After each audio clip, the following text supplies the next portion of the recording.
Hi అండి. అక్షయ తృతీయ యొక్క విశిష్టతను ఈ వీడియోలో మనం తెలుసుకుందాం. పరశురాముని జన్మదినం అక్షయ తృతీయ నాడే జరిగినది. పవిత్రమైన గంగా నది భూమిని తాకిన పర్వదినం కూడా ఆ రోజే. త్రేతాయుగం మొదలైన రోజు కూడా ఆ రోజే. శ్రీకృష్ణుడు తన బాల్యమిత్రుడైన కుచేలుడిని కలుసుకున్న రోజు కూడా అక్షయ తృతీయ నాడే. వ్యాస మహర్షి తన మహాభారతంను వినాయకుడి సహాయంతో వ్రాయటం మొదలుపెట్టిన దినం కూడా అక్షయ తృతీయ నాడే.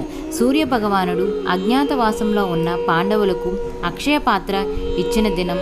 శివుని ప్రార్థించి కుబేరుడు శ్రీ మహాలక్ష్మితో సమస్త సంపదలకు సంరక్షణగా నియమించబడిన దినం కూడా ఆ రోజే. ఆదిశంకర్లు కనకదారా అస్త్రమును చెప్పబడిన రోజు కూడా అక్షయ తృతీయ నాడే. అన్నపూర్ణాదేవి తన అవతారాన్ని స్వీకరించిన దినం కూడా, ద్రౌపదిని శ్రీకృష్ణుడు దుశ్శాసన బారి నుండి కాపాడిన దినం కూడా